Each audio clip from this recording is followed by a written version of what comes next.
Come. Las princesas malcriadas no merecen más que esto. La voz era un susurro sedoso, pero cada palabra caía como un trozo de hielo sobre la pequeña Sofía.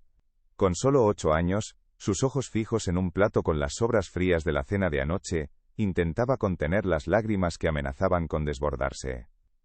Oculta en la penumbra del umbral de la cocina, Ana sentía el corazón encogido.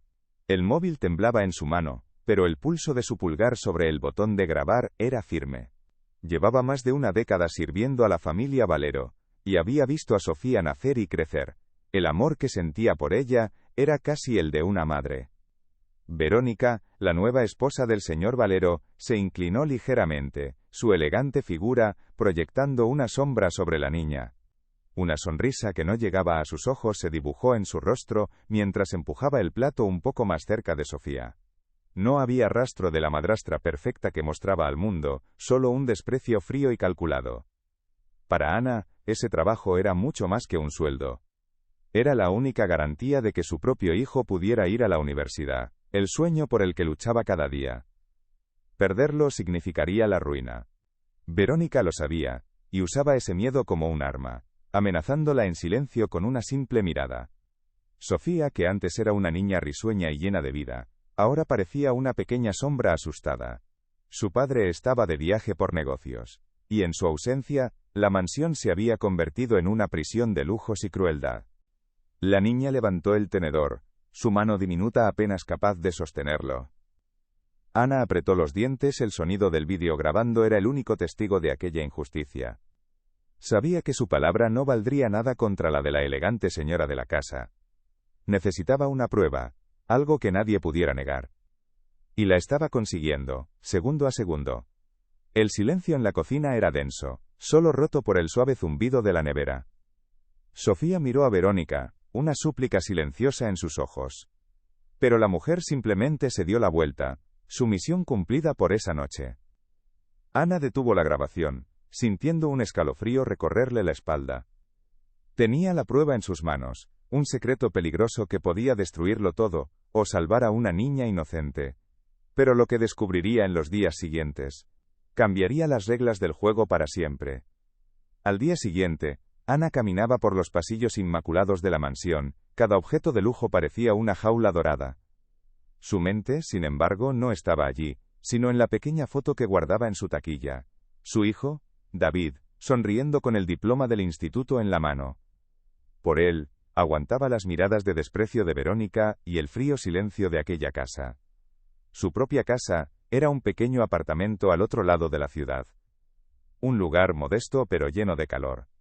Por las noches, ayudaba a David con sus solicitudes para la universidad, y en sus ojos veía el reflejo de un futuro brillante. Un futuro que dependía de su silencio en la mansión Valero. Verónica parecía disfrutar creando pequeños infiernos para ella. Un día, derramaba a propósito una copa de vino tinto sobre una alfombra blanca. Otro, la acusaba de haber movido un objeto que nunca había sido tocado. Eran pruebas constantes, recordatorios sutiles de quién tenía el poder. Ana apretaba los puños dentro de los bolsillos de su uniforme y limpiaba, una y otra vez. Pero había momentos de luz, pequeños instantes robados con Sofía. A veces, mientras la ayudaba con los deberes, la niña le enseñaba un dibujo en secreto. En él, aparecían dos figuras de la mano, una niña pequeña y una mujer que se parecía mucho a Ana. Esos dibujos eran su tesoro y su tormento, pues le recordaban todo lo que estaba en juego. Una tarde, mientras limpiaba el despacho del señor Valero, escuchó la voz de Verónica al teléfono. Hablaba con frialdad sobre un internado en Suiza. Un lugar muy prestigioso, decía, perfecto para niñas que necesitaban disciplina. El corazón de Ana se detuvo. Alejar a Sofía era el siguiente paso en su plan. El miedo se convirtió en un nudo constante en su garganta. ¿Qué podía hacer? Si hablaba, perdía su trabajo y el futuro de David. Si callaba, se convertía en cómplice del sufrimiento de una niña inocente. La grabación en su móvil pesaba como una piedra, un secreto que podía salvar o destruir. Esa noche, mientras miraba por la ventana de su apartamento, las luces de la ciudad parecían lejanas y ajenas a su dilema. Se sentía atrapada, sola en una lucha que nadie más veía. Mientras la ciudad dormía, Ana se sentía más sola que nunca. Cuéntanos desde qué ciudad nos ves, y qué hora es ahora mismo. Sabía que el tiempo se agotaba. Verónica no se detendría, la amenaza del internado lo demostraba. Ana miró de nuevo el vídeo en su teléfono, la pequeña cara de Sofía iluminada por la luz de la pantalla. Tenía que actuar, pero el miedo la paralizaba. Lo que no sabía era que Verónica ya había puesto en marcha la siguiente fase de su plan, una mentira cruel que involucraría al propio David. Una trampa diseñada no solo para deshacerse de Sofía, sino para destruir a Ana para siempre. La puerta principal se cerró con un sonido sordo, y con la marcha del señor Valero, el aire de la mansión pareció enrarecerse. Verónica se giró, y la sonrisa cariñosa que había dedicado a su marido se desvaneció como si nunca hubiera existido. En su lugar, apareció una máscara de fría autoridad. Miró a Ana y a Sofía, y la casa, de repente, se sintió más grande y más vacía. El primer golpe no fue físico, sino cruelmente silencioso. Verónica encontró a Sofía en el salón, dibujando en el suelo. Eran trazos infantiles, llenos de colores vivos. Sin decir una palabra, recogió los papeles, los arrugó en una bola apretada, y los arrojó a la chimenea apagada. «Basura», sentenció su mirada, antes de darse la vuelta. Ana lo vio todo desde el pasillo. Un impulso de furia la recorrió, pero se obligó a permanecer inmóvil. El rostro de su hijo David apareció en su mente, recordándole todo lo que podía perder. Esa noche, encontró a Sofía llorando en su cama y la abrazó en secreto, susurrándole que sus dibujos eran preciosos. Los días siguientes se convirtieron en una tortura de pequeños gestos. Verónica derramaba café en el suelo recién fregado, y observaba a Ana limpiarlo con una sonrisa apenas perceptible. Cancelaba las clases de piano de Sofía, alegando que la niña no tenía talento. Cada acción era un recordatorio constante de su poder. La soledad de Sofía crecía. Sus amigas ya no llamaban, y la niña pasaba horas mirando por la ventana del jardín en el que ya no le permitían jugar sola. Se había convertido en una prisionera en su propia casa, y Ana era su única carcelera cómplice, obligada a hacer cumplir las reglas injustas. Una noche Verónica organizó una cena para sus amigas. El aroma a tarta de chocolate y a guisos caros llenaba el aire. Ana observó desde la cocina cómo reían y brindaban. Más tarde Verónica entró con un plato en la mano. Eran las sobras frías de la comida del mediodía. «Dáselo a la niña», ordenó, sin mirarla a los ojos. Ana sintió que el corazón se le partía. Llevó el plato a la habitación de Sofía. La niña lo miró sin sorpresa, con una resignación que dolía más que cualquier lágrima. Comió en silencio, con la mirada perdida. La chispa en sus ojos se estaba apagando. La amenaza del internado en Suiza se hizo más real. Ana escuchó a Verónica hablar por teléfono, describiendo el lugar con entusiasmo. Decía que era la solución perfecta para una niña con problemas de comportamiento. Estaba construyendo una narrativa falsa, una mentira que justificaría su crueldad. Fue entonces cuando Ana escuchó algo que heló su sangre. En otra llamada, Verónica mencionó el nombre de David. Hablaba con un tono conspirador sobre un chico problemático del barrio, insinuando que podría ser una mala influencia. Estaba tejiendo una red, y su hijo estaba a punto de caer en ella. El miedo de Ana se transformó. Ya no se trataba solo de Sofía. Verónica estaba dispuesta a destruir el futuro de su hijo para asegurar su silencio. La amenaza se había vuelto personal, directa y mucho más peligrosa de lo que jamás había imaginado. Al día siguiente, un pequeño broche de plata desapareció del joyero de Verónica. Ella no la acusó directamente, pero su pregunta fue como un veneno. «Ana, ¿has visto mi broche? A veces las cosas se pierden». La amenaza de ser acusada de robo flotaba en el aire, tangible y aterradora. Ana se sintió acorralada. El vídeo en su teléfono parecía ahora una prueba insuficiente, un arma de doble filo que podría volverse contra ella. Necesitaba algo más, algo que desmontara el castillo de mentiras de Verónica de una vez por todas. Sabía que no podía esperar el regreso del señor Valero. Tenía que actuar ya, antes de que fuera demasiado tarde para Sofía y para David. La trampa se cerró con una crueldad silenciosa. A la mañana siguiente, Verónica llamó a Ana a la biblioteca. Sobre la mesa de caoba pulida, junto a un jarrón de lirios blancos, descansaba el broche de plata desaparecido. Verónica lo señaló con un dedo largo y cuidado. «Lo encontré», dijo, su voz un susurro helado. «Estaba en el fondo de la mochila que a veces traes para tu hijo. La dejó aquí ayer». Una mentira tan perfecta, tan simple, que el aire pareció abandonar los pulmones de Ana. Verónica la observaba, sus ojos oscuros brillando con un triunfo gélido. Sabía que había ganado. Un frío paralizante recorrió la espalda de Ana. No, eso es imposible, balbuceó, pero su voz sonaba débil, lejana. El vídeo en su móvil, esa prueba que le había dado tanta esperanza, ahora era inútil. Si lo mostraba, Verónica la acusaría de ladrona y vengativa. La palabra de una empleada contra la de la señora de la casa. Y ahora, había manchado el nombre de David. Por favor, señora, mi hijo nunca haría algo así, suplicó Ana, sintiendo cómo su dignidad se resquebrajaba. Verónica esbozó una sonrisa diminuta, casi imperceptible.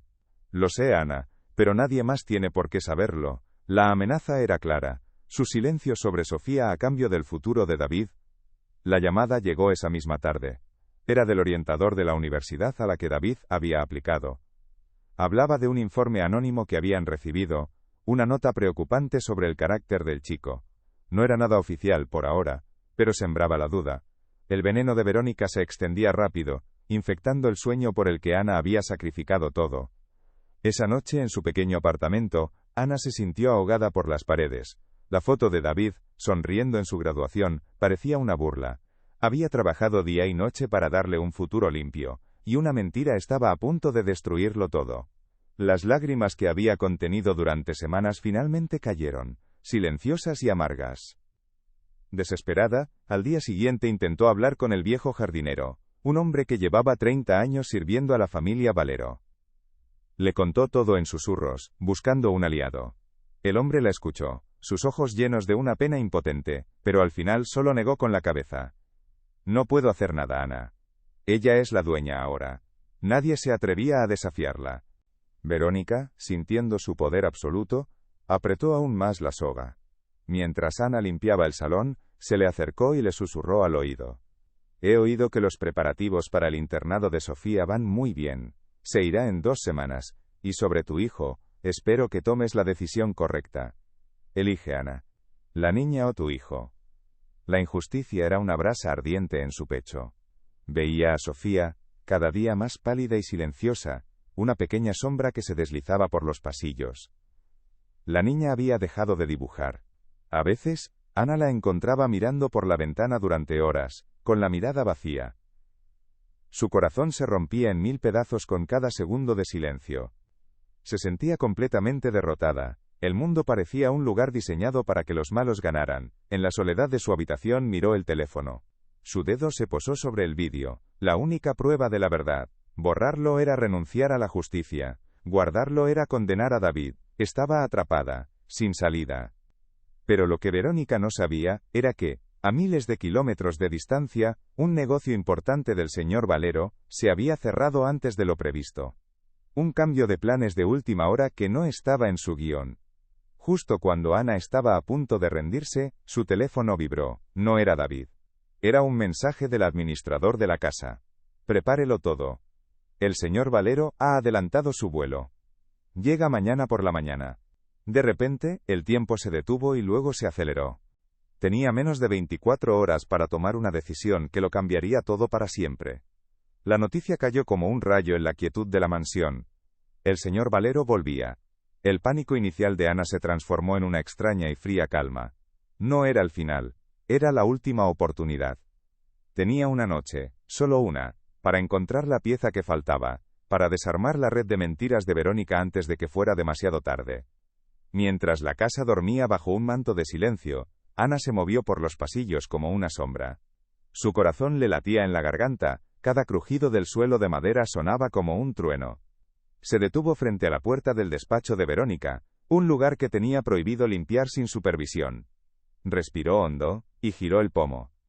La habitación estaba oscura, solo iluminada por el débil resplandor de un ordenador portátil dejado en suspensión. La pantalla emitía un hilo de luz helada sobre el escritorio. Ana se acercó, sus ojos fijos en la pantalla. Había un correo electrónico abierto, una conversación con el internado suizo. Con dedos temblorosos tocó el ratón. Las palabras de Verónica aparecieron, frías y calculadas. Describía a Sofía como una niña con problemas emocionales, propensa a la fantasía y a la desobediencia.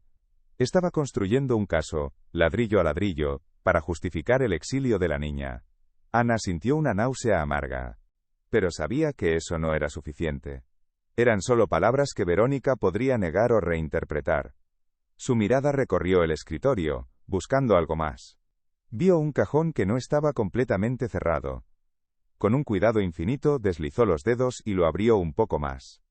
Dentro, entre facturas y papeles sin importancia, había una carpeta de color marfil. La abrió. Contenía los folletos del internado, pero debajo de ellos, una pequeña factura impresa. Era de un servicio online llamado Investigaciones Discretas. El pago se había realizado hacía 3 días.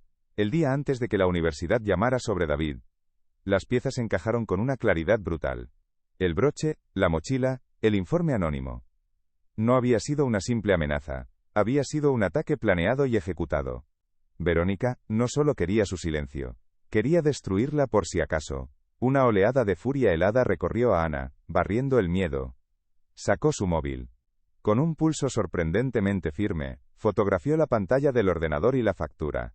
Ahora tenía la historia completa, el abuso contra Sofía, y el ataque contra David. Ya no era la palabra de una empleada contra la de su jefa, era la verdad documentada. La elección ya no era entre Sofía y David, era entre la justicia y la impunidad. Ana sabía lo que tenía que hacer, pero el miedo a las consecuencias seguía ahí. Dale a like si crees que está haciendo lo correcto, y comenta qué harías tú en su lugar. Cerró el cajón, dejó el despacho exactamente como lo había encontrado, y se retiró a la oscuridad del pasillo. Desde allí, miró la puerta de la habitación de Sofía. La batalla no había terminado, pero ahora tenía las armas para luchar. La llegada del señor Valero ya no era una cuenta atrás hacia el desastre, sino la hora señalada para que la verdad saliera a la luz. El coche negro se deslizó por el camino de grava a las 9 de la mañana, Ricardo Valero había llegado. Verónica lo recibió en la puerta, una visión de perfecta devoción con una sonrisa radiante. Ana observó, desde el fondo del vestíbulo, el móvil pesando en el bolsillo de su uniforme como una piedra. Sentía cada segundo estirarse, cada palabra amable entre la pareja era una mentira que le quemaba los oídos. Durante la cena de bienvenida, la atmósfera era falsamente festiva. Verónica relataba anécdotas encantadoras, pintando un cuadro de semanas idílicas. Sofía, sentada junto a su padre, apenas tocaba la comida, sus ojos fijos en el plato. Fue entonces cuando Ana supo que era el momento. Se acercó a la mesa, sus manos temblando ligeramente. «Señor Valero, ¿puedo hablar con usted un momento en privado? Es urgente». La sonrisa de Verónica vaciló. «No es el momento, Ana», dijo con una dulzura afilada. Pero Ricardo vio la desesperación en los ojos de Ana, una expresión que nunca antes había visto en su empleada más leal. La siguió hasta el despacho en silencio. Una vez dentro, Ana no dudó. Le tendió el teléfono. «Por favor, señor, tiene que ver esto. Y también esto». Le mostró primero el vídeo, y luego las fotos de la factura y los correos. El rostro de Ricardo Valero se transformó. La alegría del regreso se desvaneció, reemplazada por una incredulidad que rápidamente se endureció hasta convertirse en una furia helada. El sonido de la voz de Verónica, fría y cruel, llenó la habitación silenciosa, seguido por el sollozo apenas audible de su hija. El mundo que creía perfecto se hizo añicos en menos de 1 minuto. No dijo nada. Simplemente asintió, sus ojos oscuros como el hielo.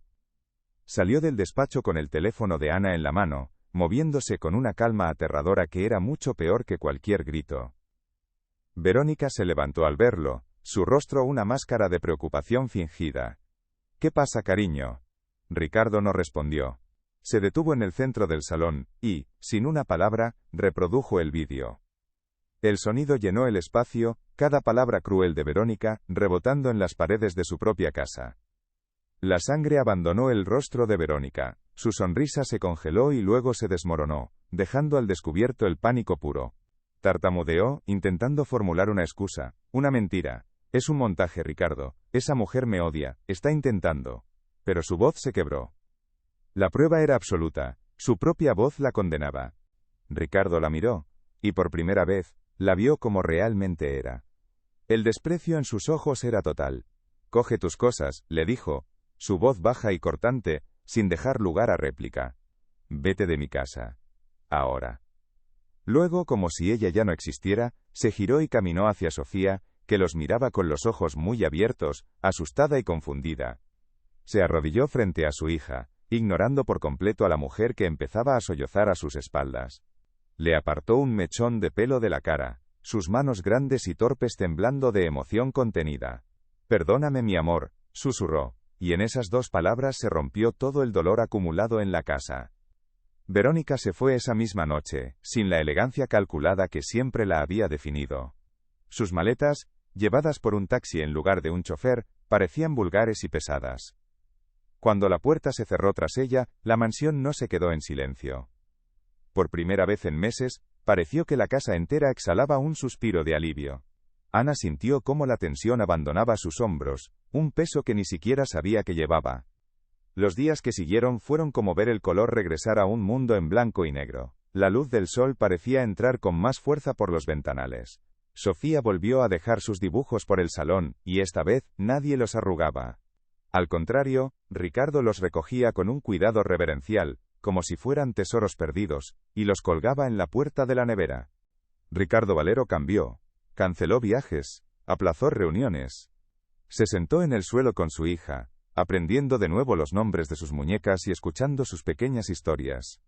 Una tarde, Ana los vio en el jardín, Ricardo empujando a Sofía en el columpio, y el sonido de la risa de la niña, claro y puro, fue la melodía más hermosa que la casa había escuchado en mucho tiempo. Ana ya no se sentía como una empleada caminando sobre cristales rotos, se convirtió en una confidente, en parte de la familia que estaban reconstruyendo. Sofía la buscaba para enseñarle sus dibujos, y Ricardo le pedía consejos sobre qué cena le gustaría a la niña. El miedo había sido reemplazado por un profundo sentimiento de pertenencia. Unas semanas más tarde, Ricardo la llamó a su despacho. Sobre la mesa de caoba no había amenazas sino un sobre grueso. Con una voz cargada de emoción, le explicó que había creado un fondo para garantizar la educación universitaria completa de su hijo, David. «Usted no solo salvó a mi hija, Ana», dijo, mirándola a los ojos. «Usted nos salvó a todos. Su valentía merecía más que un agradecimiento». Las lágrimas que Ana derramó entonces no eran de miedo ni de tristeza, sino de una gratitud inmensa. Sostuvo el sobre contra su pecho, pensando en David, en su futuro brillante, ahora asegurado. Todo el sacrificio, cada segundo de terror, había valido la pena. La justicia no solo había reparado un mal, sino que había construido un bien mayor. La vida en la mansión encontró un nuevo ritmo, uno lleno de pequeños momentos de felicidad. Cenas en la cocina en lugar del comedor formal, tardes de cine en el sofá y sobre todo, mucha conversación. Sofía florecía, su confianza regresaba con cada abrazo de su padre y cada sonrisa cómplice de Ana. Ana comprendió que el verdadero coraje no era la ausencia de miedo, sino actuar a pesar de él. Su elección no había sido entre Sofía y David, sino entre el silencio y la verdad. Y la verdad, aunque peligrosa, era la única que tenía el poder de sanar y construir un futuro mejor para todos. Si esta historia te ha conmovido, compártela para que el mundo sepa que un solo acto de valentía puede cambiarlo todo. Déjanos un comentario y dinos qué te ha parecido el final de esta historia. Una tarde, mientras ayudaba a Sofía con un puzzle, su móvil vibró. Era una foto de David, sonriendo frente a la entrada de la universidad de sus sueños. En ese instante, Ana supo que 2 familias, unidas por un acto de justicia, acababan de empezar a construir su futuro.